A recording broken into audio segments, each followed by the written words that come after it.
Perfect. So our final session for day two, and actually the final session of the conference, I'll be moderating the session personally. So again, very excited to be moderating the session. We all spoke last week, all from very different backgrounds, focus, and opportunities. So hopefully the panelists will provide some really good insights, and it'll be a lively discussion. So the session will focus on optimizing pharmaceutical supply chain through IoT, and I'd like to welcome the following panelists. So we have Kevin Hickman, Senior Manager, Supply Chain Distribution, Gilead Sciences. We have Luiz Barberini, Operations Manager, External Manufacturing for Latin America, Bayer. Arul Joseph, Senior Director, CMC Pharmaceutical Development and Clinical Supply Chain for Avanir. Hello, everyone. Sultan, Aziz, Senior Director, Product Supply Chain Management for Johnson & Johnson Supply Chain. So before we jump into the questions, just a quick reminder, this is a session that is designed to be interactive, so I would encourage the audience to ask their own questions. There is a Q&A facility where you can log your questions for myself or direct for the panelists. I would encourage you to ask the questions throughout. We'll wind them into the discussion as well. So I think if we can just kick things off, I'd like to ask the first question, and perhaps maybe we'll start with Kevin, simply because you're next to me on the screen. I figured.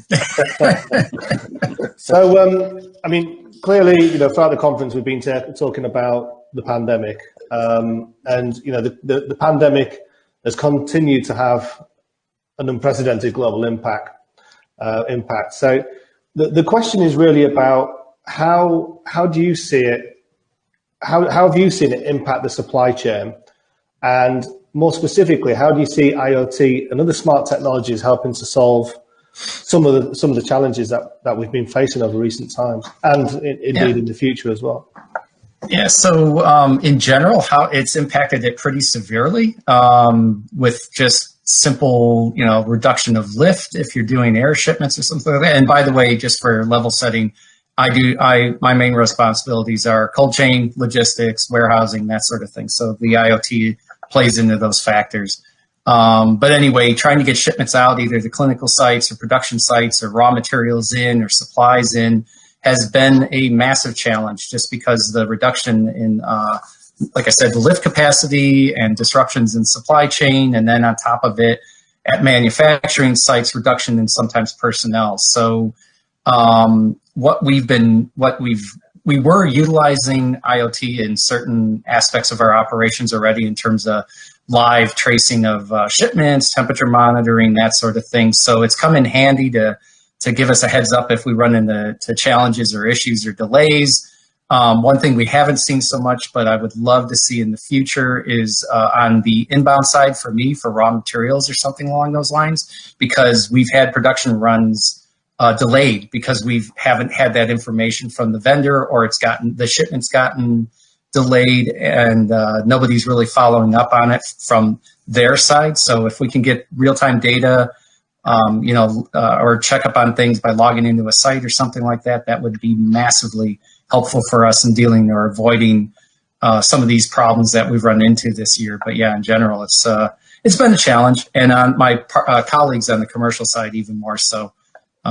Just trying to move things around and make sure patients are getting the treatments that they need at the time they need them, especially with some of the personalized medicine we have with our Kite sister company as well. So yeah, it's been pleasant. And perhaps we'll move over to Luiz next. And perhaps if you could provide a very quick introduction to yourself as well. Yeah, sure. Well, my name is Luiz Barberini. I've been working for Bayer for the last 6 years, but during the last 30 years, I've worked for some of the major pharmaceutical companies like Pfizer, Takeda, Nycomed, MSD, and some other companies like Ford, British American Tobacco, and other ones, right? I teach supply chain here in Brazil at 2 major universities, so I'm really engaged in this topic, right? I live in São Paulo, so quite quite a long distance from probably most of you are based. Okay. So, Mark, yeah, we had very little impact in our overall business, right? But this was due to some risk mitigation plans that we had in place. So we've been working with our suppliers in order to guarantee a continuous and steady supply, right? Currently, I'm in charge of managing CMOs and the companies that provide finished goods for Latin America. But besides the risk management process, we used a lot of I would not say IoT directly because it's not applied in some devices, but we've been using some database on logistics, right, and also on demand and forecasting. So we try to capture information on demand. It helps in better plan our productions and to equalize the inventories that we have versus the demand that we have. Okay, so we are using some information like this that we can collect directly from the point of sales in order to have an updated forecast and updated demand plan. So we can optimize the resources that we have right now. Okay. In the same sense, we have some information on transports with track and trace models, so they can tell us exactly where is my truck with the cargo that must be delivered, right? And for some instances, for the crop science division, we were capable during last year to integrate some information, kind of weather forecasting. So I can use some models and predict based on weather forecast if my trucks will face a rainy area or so, and I'm going to have some delays on delivery, right? So this helping contribute to avoid some of the problems that came with the COVID situation. Thank you. And perhaps we move over to Sultan. And again, if you could provide a very quick introduction to who you are and what you do. Sure. Yeah, Sultan Aziz, part of J&J supply chain. I have a role at the enterprise level, and I look after our innovation portfolio across our 3 segments. So if you don't know anything about J&J, hopefully you do. Johnson & Johnson is a broad-based healthcare company with 3 segments, right? So 3 sectors: pharmaceuticals, consumer goods, and medical devices. North of $83 billion in sales. And the complexity of what we deal with is we got over 100 manufacturing sites, internally owned, and over 400 strategic business partners outside of J&J. So clearly, when COVID hit, it did have an impact, but just like Luiz said, we were not impacting dramatically in terms of providing our medical products, consumer products, pharmaceuticals to our patients, customers, consumers, pharmaceutical businesses, hospitals, etc. Why? Because just like Bayer, we have made significant investments in our digitalization. We've been on this journey for over 5 years. And I think those investments have been paying off pretty well, right? Whether it's in connected worker, digital assistant, doing remote quality control, quality inspections, etc. So the technologies that we always knew were going to provide tremendous flexibility, agility, speed to market are actually proving to be right? But we had made the right choices. So we're not trying to boil the ocean, but making sure that we understand where the needs were. And we leveraged those capabilities when the pandemic hit. Thank you, Sultan. And Arul, do you mind providing a very quick introduction as well, who you are and what you do? Certainly. Arul Joseph, Senior Director of Pharmaceutical Development and Clinical Supply Chain at Avanir Pharmaceuticals. I've been with, prior to that, I've been with Gilead, Merck, and other companies as well. So my gamut of responsibility starts from drug substance manufacture to drug product manufacture, analytical testing, and clinical supply chain. So moving on to the question, right? Like COVID, when since March of last year, when the WHO declared it a pandemic, right? And we had a national emergency in the US, declared, I think the national emergency was March 13th or something. Clearly, there was an impact, right? And if you ask me in hindsight, I would say much less impact than I would have then be feared in February and March of last year. Things have been managed better than I thought they would. But despite that, we've had some impact. And when I think about it, from the impact from the sourcing side as well as the demand side. Mm-hmm. So the sourcing side, drug product, just the raw materials, we are very dependent on Asia for raw materials as well as API manufacture. And we had some impact there early on. And we quickly set up a dashboard and started monitoring the situation in February of last year. And we were able to stockpile material and manage things. And, the countries did also allow for, the sites to continue operation. So that helped us as well. In North America, we did have some disruption in terms of drug product manufacture and drug substance manufacture as well. We had, because of the mounting COVID situation in the summer, we had to cancel a batch, reschedule rather, not really cancel, but reschedule the batch. But overall, I would say, not as much impact.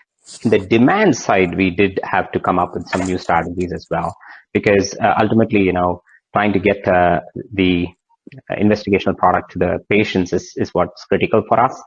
And having patients in Europe as well as North America not being able to get to clinical sites at various points because there were various hotspots, right? Also, there were issues with trying to get investigational product from packaging sites to depots. So, for instance, in South Africa, there was no flights were allowed in for parts of summer, and we were able to narrowly get IMP there for clinical studies going on in South Africa, and we were able to come up with models which segues into the technology use, right? I think both for trying to help get IMP to patients. So we brought out some site to patient models, right, where sites were able to ship directly to patients instead of patients having to come to sites, and having technologies to do that and to be able to monitor the drug and the delivery of the drug, as well as from the sourcing side, have to really commend our CMOs for having good technologies in place in which they could monitor their facilities and run their equipment with less of a human footprint, if you will, right? And being able to calibrate and monitor the performance and calibration of their equipment in manufacturing, analytical testing, packaging, and being able to run this seamlessly with a smaller staff footprint certainly helped us. Thank you. So I guess moving on to the next question, which is really around perhaps some, you can share maybe some of the potential use cases for IoT within supply chain, but also what are the biggest returns that you see from them, and what is driving those use cases? And I think we'll go back to Kevin again. Sure. You're the winner. That's fine.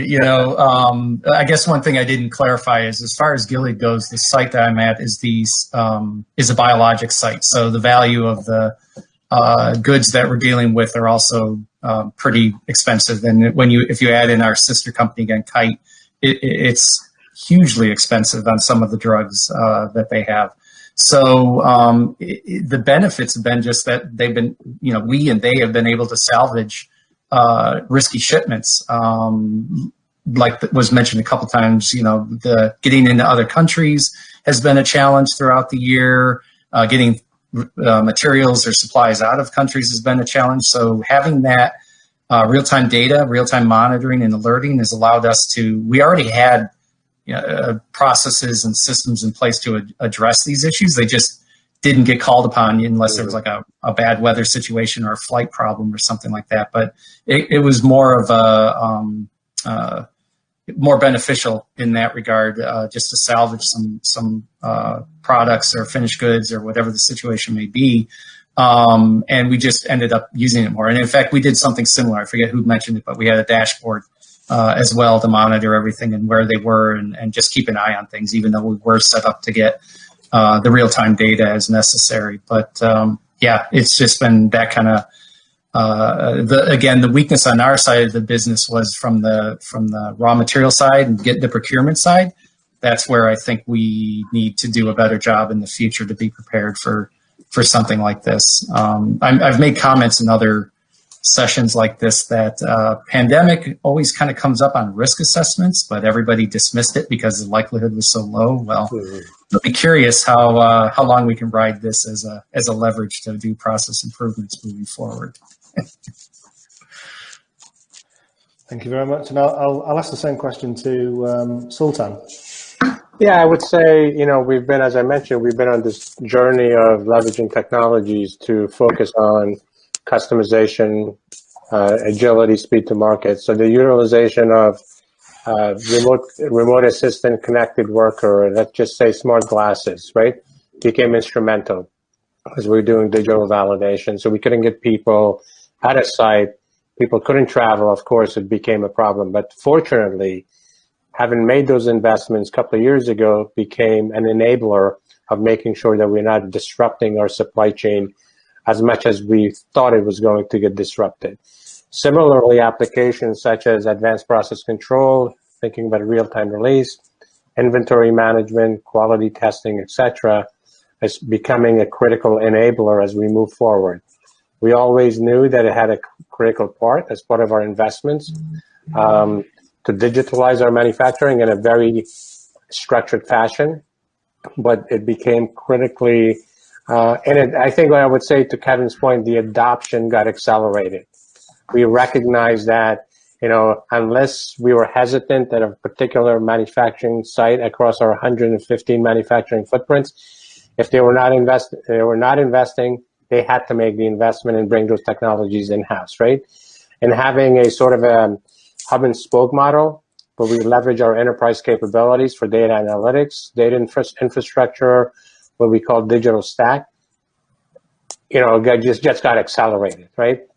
So it's probably not unique from what Kevin has just described, but we're fortunate that we had made those investments. We had the foresight, in terms of where we want to go, and I think it got accelerated, and hopefully this will bring a little bit more urgency than we have had in the past. And how about you, Luiz? Me? Yeah. So I just like to remember that we are talking about going digital, right? And when we started going digital, do you remember that? It was a long time ago. I would say that the first initiative in going digital happened by 1947 with the first IBM puncture machine. Using those cards, you remember that one? You have to. Probably a few of you might not remember, right? But unfortunately, I remember. But my mom was a key punch operator. So that was the first initiative to go from analog to digital, right? And it's interesting that we still have some companies saying, now we must go digital. We're talking about 70 years of moving to digital. Can you imagine that? And they did not. They think that they should go to the best option and to the most satellite technology. No, it's not like that. Some technologies are very accessible right now. We can use them, like the RFID or the real-time monitoring devices. They are very good ones, and they are very easy to access right now. Okay, so I would say that for some potential cases would be the RFID on warehouses. This is critical. This is so easy to implement, right? The real-time tracking for trucks. I think that this is a very good one as well. So not so difficult to have it ongoing. Okay.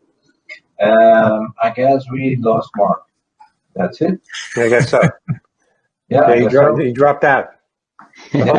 Hopefully you'll be back. I can maybe take up the ball here from Luiz and maybe add some of my thoughts as well. Go for it, Arul. Thank you. And just one point, that it's the counterpart of that.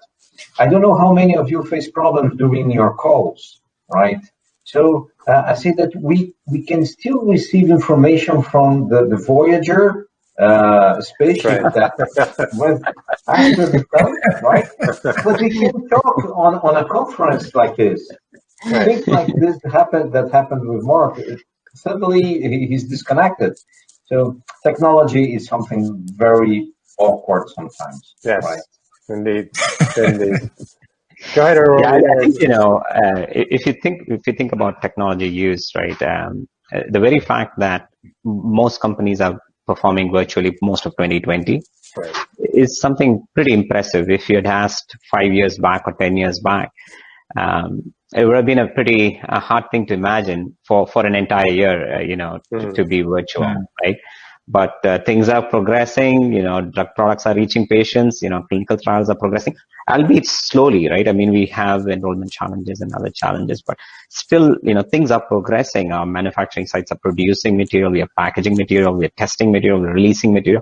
So things are progressing, and I'm really impressed. If I was asked to give this scenario, right? Hey, there's a virus out there which is going to make sure that no one can, really go on site and work. I would have been surprised if things would have been as beneficial as they are now. So overall, considering the huge tragedy this has been, throughout the globe, and the impact it's had, uniformly throughout the world. Pretty impressed with how resilient I think pharmaceutical industry has been. And I think going back to some of the points made by Sultan, right? I think some of and Luiz as well, digitization has been going on for a long time, right? And we are in a newer era now with machine learning, deep learning, and the impact of these in pharmaceutical manufacturing as well as clinical supply chain, right? Being able to predict where the next hotspot is, I think with COVID-19, that is possible now, right? With some machine learning techniques, I think people are able to better predict where you're going to have the next hotspot. And that allows us to be better prepared and better able to use our resources and be more efficient and more thoughtful in the way we employ our resources. So I see Mark is back. So Mark, we just went on and just carried on. Maybe I don't need to be here then. Yeah, sorry about that. Just a technical glitch, but glad to be back with you. So I mean, feel free to keep talking amongst yourselves.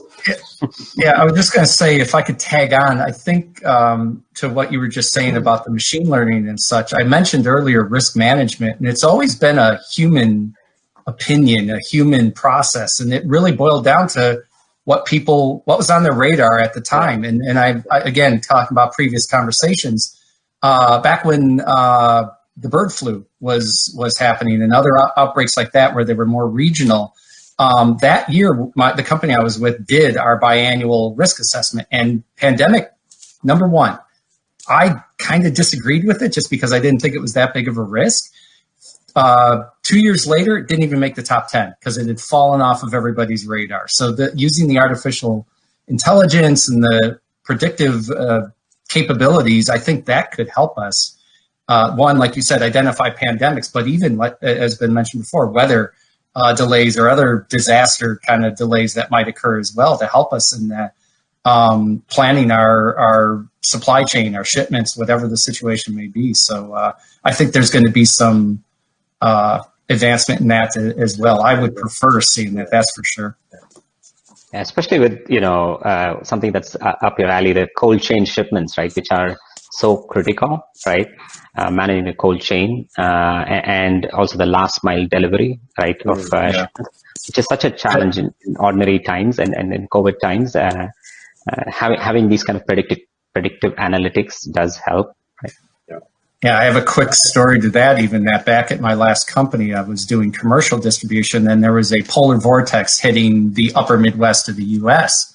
And my passive shippers were not qualified for those temperatures that were hitting. So I I blocked certain states from shipment. But during that process, every day started with me checking the weather sites and seeing what the heck was going to go on. And I actually joked. I printed out the National Weather Service logo and put it on my desk and called myself the local weatherman for the couple of weeks that was going on. But it became something that we weren't doing, and suddenly it had to be done, kind of thing. So yeah, if I can get that fed to me and just give me exception based, say, hey, your criteria is being exceeded or whatever, awesome. Then I can do better job of not throwing some of my products or materials out at risk like that. Yeah, I just want to go back to Luiz's point about, these technologies, there are many applications are cheaply available, right? Whether it's RFID, sensor acquisitions, data extractions, you could do all of this. And I think what is the business problem that we are all trying to solve? And then the solutions, the approach will be different. So we always look for not getting the most shiny object, but we will go after what is the problem at a particular segment of supply chain within J&J, and what kind of capabilities do we have? We can't solve all of it, I would say. We don't solve all of it internally, so we leverage many, many different business partners across the world, right? We do a tremendous amount of, talking to colleagues that are on this conference and other industries to learn from the best and bring those technologies in-house, right? And I think it's critical to be broad thinking and really be purposeful, because otherwise what we've learned is that if we try to solve, boil the ocean, we'll never get anywhere. So we've put a very methodical way of testing applications and technologies, right? Most of what we call test and learns, they're no more than 6 months. So you got to be methodical and say you go, no-go decisions for whatever you're trying to solve has got to be fast, and you move on to the next application. And then you'll find something that is going to solve your problem. But to Luiz's point, there are so many cheap and faster way to acquire. And if you're not doing it, you're being left out, right? Yep. And if you're doing it, you're really making a progress for, accelerating your products and services to patients that need it. Yep.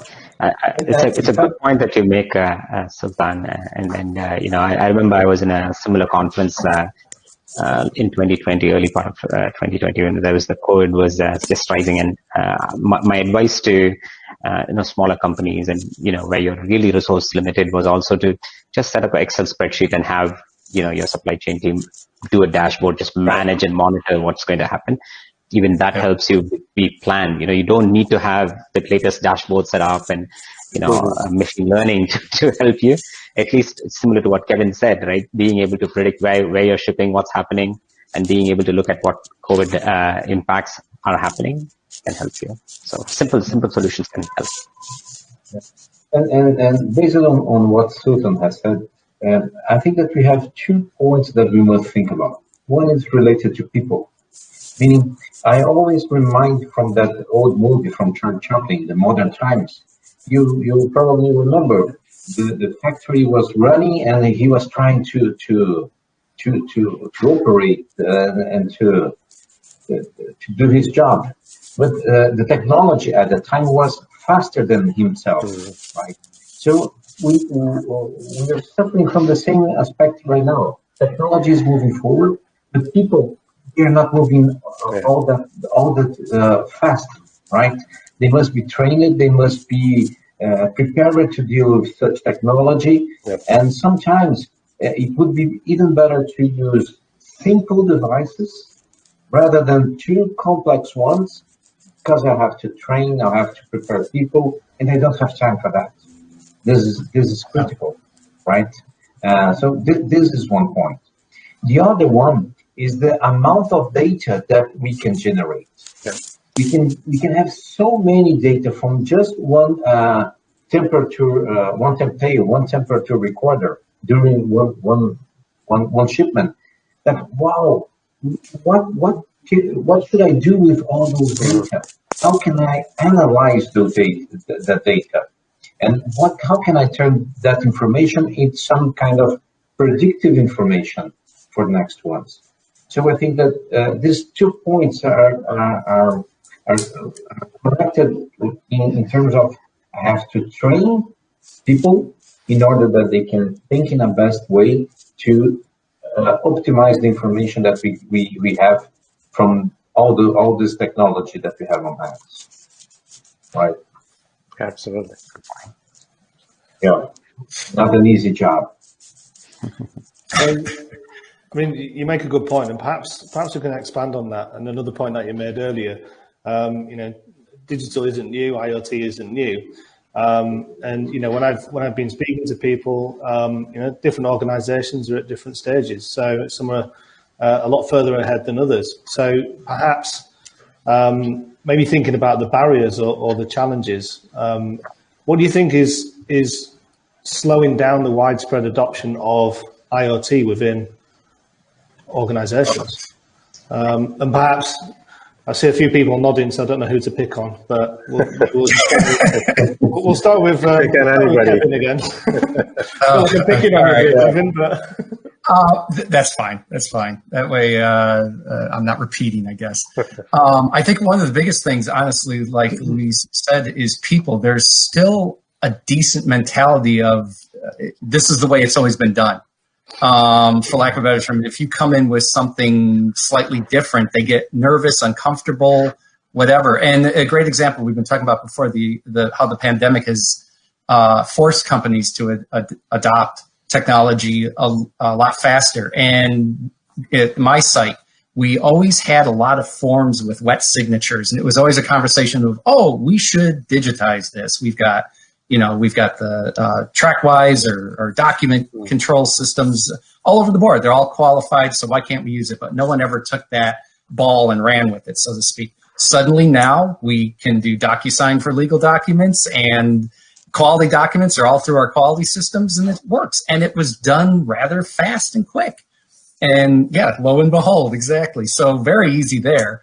And I think that's very important too, is just as a side comment, because I don't know what the future of the office environment looks like post-pandemic. Just as an example, we're considering building a new building, and there's already 5 years down the road conversation of, do we need to have a cube or an office for every single person in that building? So, and that's theoretical at this point, and we're still having those conversations. So yeah, I think the just that barrier is that people are comfortable with what they're comfortable with, and change sometimes they fear, for good or bad or whatever. So, and the other comment I wanted to make real quick was, whenever we do face a problem, to what Sultan was saying, one of the things I try and say is, surely we're not the first one to deal with this issue. There's got to be something that somebody has had to deal with similar, and there's a solution out there.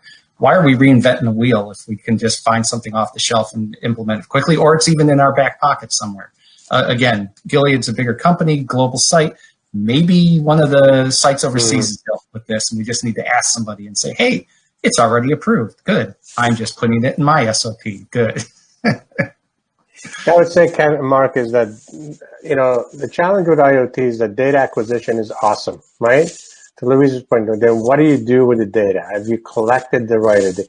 In our manufacturing particularly, do we understand process characterization, right? There are a lot of operators that they know something is wrong, the temperature is off, the humidity is off, etc. So if you have the data and you have the ability, you actually use machine learning, AI, etc., to self-predict, right? Self-correct, predictive maintenance, etc., to increase your OEE or process improvement or line changeover, all these things, they're all doable, right? But you got to be very focused on, who do you work with? How do you extract the data? Do you have the capabilities to write actually algorithms to feed it back into a machine if that's what you're interested in, right? In a closed loop processing perspective. And you don't have to do all these sophisticated things, but at least you could analyze when something is going to happen. The analogy I'll give you is like my car. Every 3,000 miles, my car maker said should change the oil. Maybe not necessarily. You probably could go to 10,000 miles, right? Because somebody wrote something 20 years ago. That doesn't mean that that's how we're going to maintain our machinery layer, right? So I think all of these things, you got to spend time to understand what it is you're collecting, for what purpose, and what do you do with it, right? And then, where do you put that data? Do you have some kind of a cloud computing platform, right? Cybersecurity things that you have to think about. So it's a holistic view, but if you're methodical about it, do you have a different data layer, right? Who owns the data? Who's going to extract the data, right? We've spent, I would tell you, at J&J within supply chain, we've spent probably 3-4 years to get to the stage that we're capturing data not only from our, machine layer, but across our ERP systems, right? And they're used for different purposes. So digital performance management becomes a big component of how do we visualize the data and how do we run our factories. I think you made a good point, Sultan. I think what decisions can the data drive is critical, right? When we are collecting so much data, you can do some analytics on the data, and what meaning can you derive from it, and what decisions can you drive from that? Is critical. The second point you made was security. I think that's something that's overlooked sometimes, but I think that is also a barrier. There is always this concern about when you have all this data being collected, if that data could be is stored in the cloud, and if it can be accessed by players who have a malevolent nature, right? So there is concern about that. There is concern about how much control you have over your operations, right? When you are increasingly ceding control for these operations, it is a little bit worrisome, especially when protocols and standards are still being established, right? It's not like 100% well established, right? There is concern about the security of things, how much control you have. Yeah. You mentioned something interesting that it's the holistic vision that we should have. I think that we move it very, very fast and in a very good way with technology and the Internet of Things and all of this, right? But now we have to, to have this holistic vision, we have to develop other skills, right, related to people and how to use that. This is something kind of, probably none of us could drive a Ferrari or a Maserati in a very effective way. Okay, they are huge machines. They have great capacity, but we are not trained for that. Right? So the same may apply to some of the technologies that we have. They are very good ones, but if we don't use them correctly, if we don't collect the right data, we will have a Ferrari and we'll be stuck there where we will not drive anywhere, right? In the same sense, we have to check for the process that we have. So imagine we have capabilities to have real-time data collected from any ship in the middle of the ocean, and we have a temperature excursion for 5 minutes. What should I do, right? What can I do if the ship is in the middle of the ocean, right? And something has gone wrong. So we must have processes in place to deal with a situation like that. Okay. This is something very interesting to think about and be prepared to face situations that will happen in the future. Right. Yeah, good point. One other thought I had was, one of the things in IoT is if you have more device-to-device communication, I think as more of that comes into play, I can see how that would be beneficial because, you could have, when sensors and machines, complement each other and communicate. So a human player doesn't have to come in and make a decision, especially for fail-safes. If there's fail-safes in place, it's always a good thing where the device can actually make a, decision. Okay, I get this information from the sensor. Let me just cut this off, or let me make this particular decision. Right. Exactly. So that would certainly help. And if there are specialized players who can make that, specialized firms that can make that kind of a service, right? I can see how a lot of, mainly because, as Luiz said, the people component, right? You can, just subscribe to a service, and that service will make sure that, your shipment arrives as you expected, or your equipment behave as you expected, or they can provide insurance that, the equipment would cut off at a certain point, depending on predefined, operating ranges, right? So that device-to-device communication and a service provider that can help with that, we have. So probably you have to start up some artificial intelligence, right? To interconnect to some data that we got and check what's the best output from all of that. This intelligence can do it by themselves. We have to start teaching them what to take out of these processes, right? And how to interconnect everything. I do believe that we have the potential to do that. We have all the intelligence, everything in the cloud that can support that.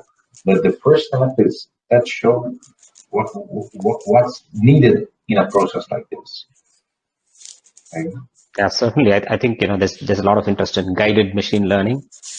And they're using these learning models. So the models themselves learn from humans. Absolutely. So those hybrid models are being shown to be much superior to a strictly theoretical model, because it's basically the model, the effectiveness of the model is what gives you the good output. So certainly, I think that's something that I read about quite a bit. How having these hybrid models help quite a bit. And people tend to look to those auto-guided cars and think that they are the best on the technology, right? They are shiny. They are great ones. They are very good examples. But probably the artificial intelligence that we will use the most will be in the production lines, that will collect data from something that went from the production to the warehouse and readjust the production parameters to optimize something. Right? So the AI will be something that people, they are not looking at, right? But they will exist in some part of the background. So I actually have a question to that then. Sure. Do you foresee a day, I mean, I guess the answer would be yes, but regulatory agencies, would they be more willing to use a lot of that data and that artificial intelligence information that we're gathering to, I guess, minimize an audit, not necessarily reduce or eliminate audits, but just take that data, look at it even remotely if they can, and then at least they're not on site for 2 weeks or whatever the situation may be.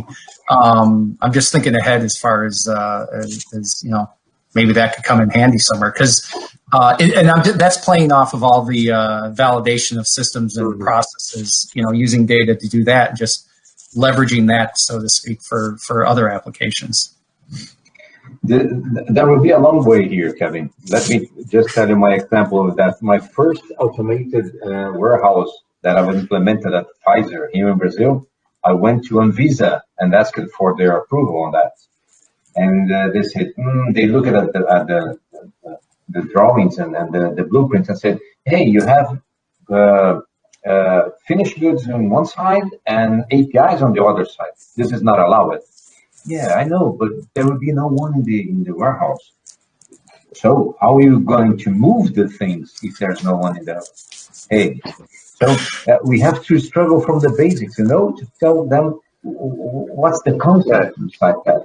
So I think that those agencies, they will have to learn as well. They have to be engaged on some discussions, and they will need to be taught on what's going on the industry.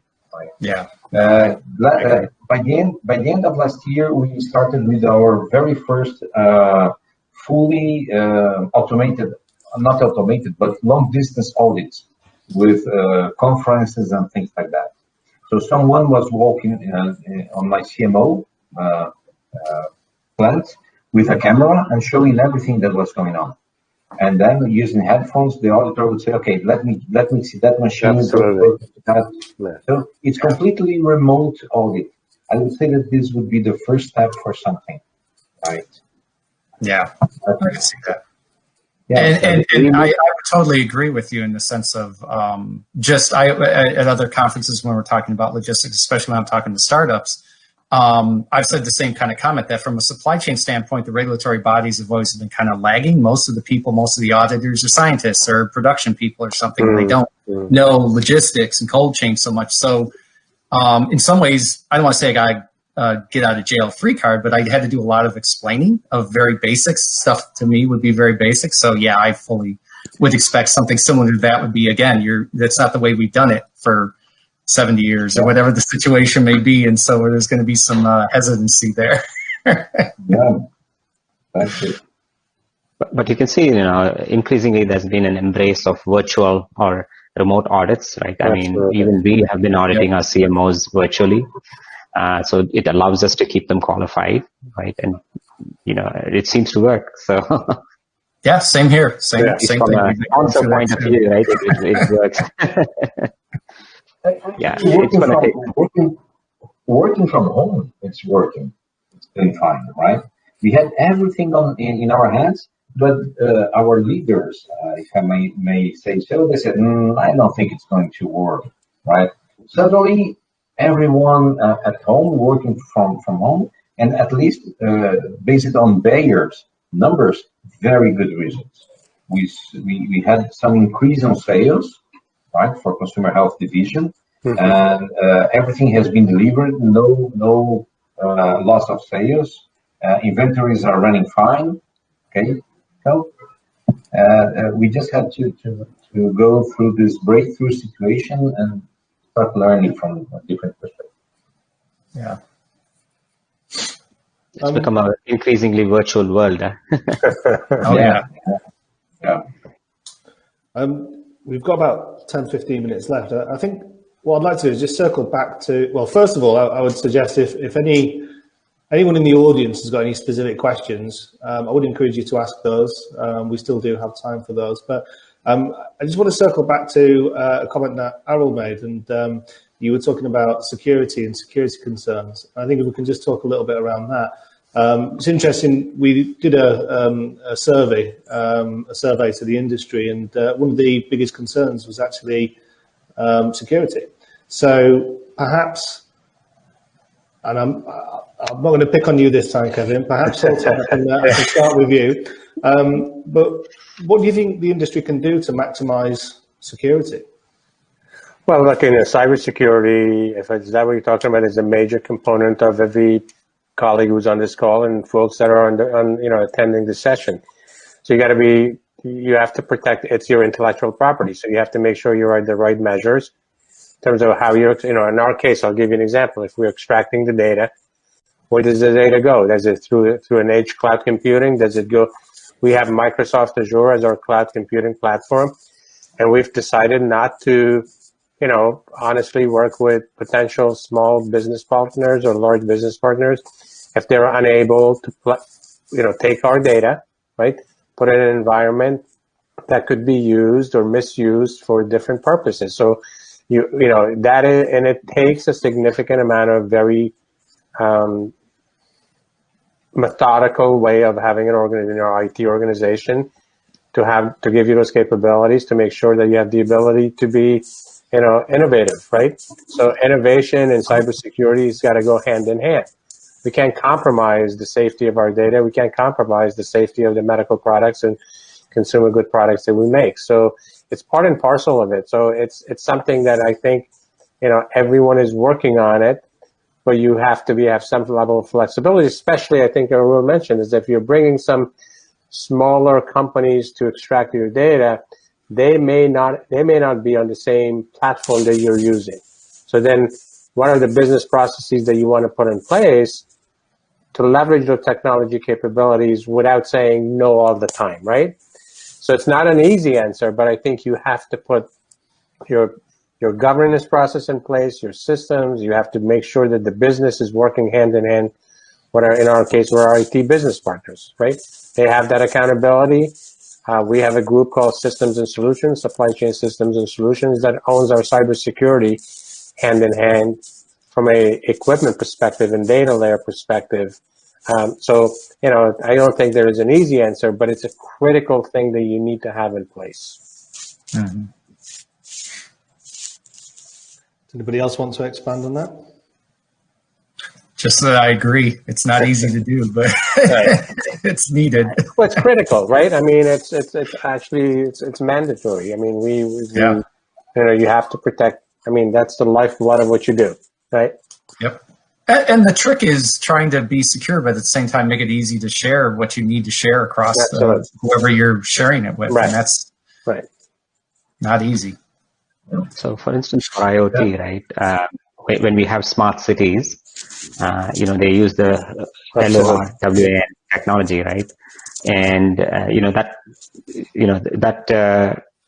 kind of a network can be compromised. So if it can be compromised, then anyone can play a role and can hold you hostage, right? So it's risks like that which can actually derail your operations, which you don't want to throw the dice on. Exactly. I mean, we've seen cases in the pharma business where the entire manufacturing across the world has been shut down for days, right? And then forget about the financial implications on that. You just can't get your products to people that need it. So it could be that bad, right? If you don't have if you haven't put the right structure in place. And I don't think anybody ever wants to be in that situation. So it takes investment, it takes due diligence, it takes, organization to stay on top of it. Okay. Thank you. So I guess maybe for the last 5 minutes, maybe move on to a final question. So clearly, as I mentioned before, different organizations are at different stages in the IoT journey. And perhaps as experts, maybe you can just share your top tip for somebody, or top tips for somebody that's just embarking in an IoT journey. Yeah, I'll jump in and I'll just pass it on whomever goes next. I think we've been very methodical. One, for us, the governance of how we manage our innovation portfolio has been critical. Who owns it? Who's accountable? Who's basically at the end of the day that's going to go to our supply chain leadership and tell the story of what we've progressed very effectively, where we are lagging, where do we need to make an investment. The steering committees that we have in place to manage this portfolio has been a critical enabler. I'd say the funding that comes along with this, right, is another component. So, how do we support that from a business planning perspective? And then I think to Luiz's point is just in terms of people capability, right? How do we continually provide training and bring knowledge in-house so we're not missing the boat? At J&J Supply Chain, we have an academy called J&J Supply Chain Academy that provides those capabilities to our, 65,000 supply chain organization. So that's been a critical enabler, and we use a lot of external capabilities, whether it's through LinkedIn, et cetera, to make sure that we're keeping up the pace of education and training, et cetera. So I would say those are some of the critical enablers that we've seen in our, in J&J. Okay. I guess I could tag on a little bit in the sense of, again, big pharma, deeper pockets. So yeah, similar. We have a lot of similar kind of programs in terms of trying to educate and recruit and do the right checks and balances as well. But again, being in San Diego, there's a ton of startups here. So I joke a lot of times, and there's probably some on the call right now, that somebody that had 5 extra minutes in their schedule suddenly is the supply chain expert for the organization. And I always tell them, again, there's plenty of resources out there. There's these kind of conferences. There's all kinds of information on the web. There's expertise that you can hire as a contractor to try and at least guide you through the process a little bit, or provide some guidance to make sure that you're doing what, looking for what you need to be looking for. The problem with a lot of the folks that do get put in that situation is they don't know what they don't know. And so they end up just plowing forward, and suddenly something blows up and they lose. And as a startup, that could be make or break for the entire company, losing one kind of production run or shipment or whatever the situation may be. So again, I think it's just a matter of do your research, try and find out what resources are out there, because again, there's tons of it out there. There's people like this group here willing to help share that information. I love talking about this stuff ad nauseum to a fault, probably. So yeah, just take advantage of what's out there. Again, we're in the to use the theme digital age. It's all out there at your fingertips. Yeah, what I would add to that is understanding the value proposition is very important, right? And understanding how it can be customized to suit that individual firm's need is very important, because a lot of times there is a lot of hype, right, with technology, and when you have implemented technology a few times, you realize the end result and the time and the resources it takes is completely different than what was projected initially, right? So having that clarity in understanding the value proposition that technology provides you, the real need that you have from your firm, and how that would fit that is very critical. And then understanding the intricacies of trying to implement. Execution is difficult, right? Implementation is difficult. Really understanding and giving that very clearly upfront to all stakeholders, especially the sponsors, is very important to make sure that you have a successful implementation of whichever technology you choose. Yeah, I would complement with one last thought, is that we must try to develop some kind of critical learning in terms of identifying where Internet of Things can help us. Sometimes we don't have a product or a device or something that can help us, but this necessity must be created. Kind of, I should have something to tell me when to do something. And then I must go to market and check for someone that can develop this kind of device that can be connected through internet and give me the information that I need. So trying to develop this sense of needing something, it's something difficult, right? Because we don't know what we don't have, We don't even know that this would be good for us. Kind of the iPod. We didn't know that we needed something like that to listen to music. Well, I will not go back to the Walkman, okay? I'm very old, so I'm not going back to that. But we didn't know that we need something kind of device like that. I think that this is a real challenge from to the leaders of the corporations or from the core business to identify, to develop something, and to create and use this kind of alternative. Okay. Okay. Thank you.